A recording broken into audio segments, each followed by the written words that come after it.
So I know as long as I can find my vanishing points with these here, these ought to correspond with the same vanishing points, okay?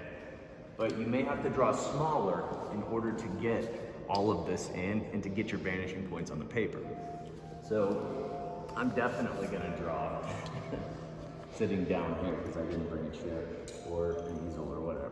But your position matters a lot with this, because wherever you are, your eye line is still your vanishing point, right?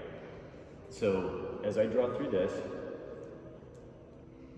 I'm seeing that I'm not going to be able to draw the tops of these pedestals here, or very much of that at all, right? But like as I'm coming through, my vanishing point is right at the foot of that kind of almost king-looking chess player thing, and then it goes right underneath the cow, and then it goes right through Victoria, and then it ends up over with that weird colorful thing, okay? So,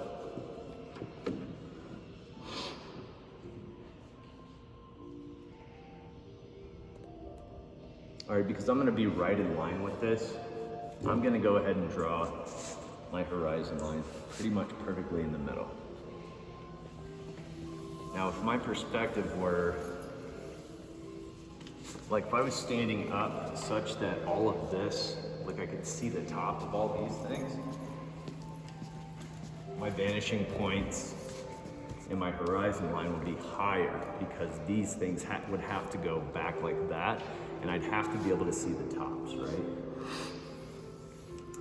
So, the first thing that I'm gonna do is I'm gonna go ahead and look for the pitch of this and the pitch of this. And if I were to draw those back into space, where would they join? And it looks like they're gonna join somewhere over there very close to that window. So what I'm gonna do first is decide my proportion that I need. So that I can get this whole thing in here, I'm gonna draw it quite small. So not very big at all. And I'm gonna try to get this one to go back into space. So I'm just gonna go ahead and leave this at its pitch. I'm gonna bring that down.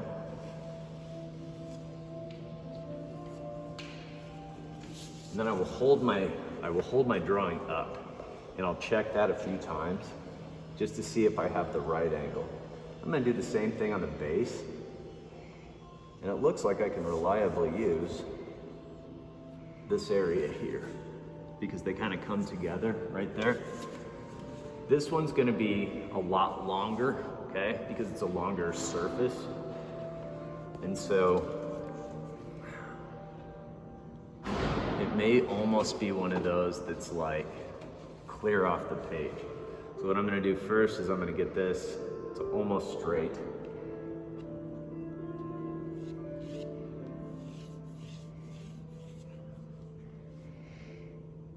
That's almost straight as well. Man, I feel so peaceful with this music, you guys.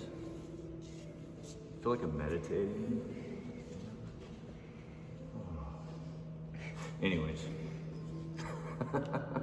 So this is gonna go way out here.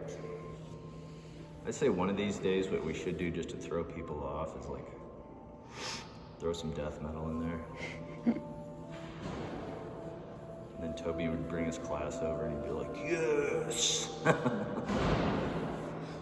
So I'm kind of seeing that would go pretty much way out there, okay? Now I'm gonna do some proportion things. So I'm gonna measure how long or how wide this is versus this. And so as I do that, 1, 2, it looks like 2.5. So whatever I decide to do here, it's got to be 2.5 of those. So I'm going to measure 1, 2.5, so about here. And what you want to do with your 2-point perspective is you want to check it off, okay, against what you're doing. Now we want to add the other elements over here. And we would probably want to use our basic unit again. So this was a good basic unit, so let's see what happens vertically here. 1, 2. So it looks like if I use this, gonna be about that high. So then I can bring a vertical, another vertical, but this has to correspond with the same angle that I have here. So whatever I do to bring that down here, I've got to get that same angle going out here like this. Then I'm going to look at this angle coming back this way. I want to make sure that that's at the same pitch here. So I'm just going to follow with a parallel that would go all the way back. I'm going to follow this with a parallel that would go all the way back to this as well. And then I'm going to come down straight with that. So that's basically how you're going to work off of a main structure to start developing your other lesser important structures, right? So once I get these other three things, I would go ahead and like gesture these things in there, right? Take a good reference photo, take it back to the classroom, and go ahead and crisp everything up, yeah, and shade it. Cool? Anybody have questions about the 2-point up in here? Which pencil do you want us to use? Doesn't matter to me at this point. I just like a good 4B, 6B, something that creates a nice dark line that you can also still erase off later. Okay.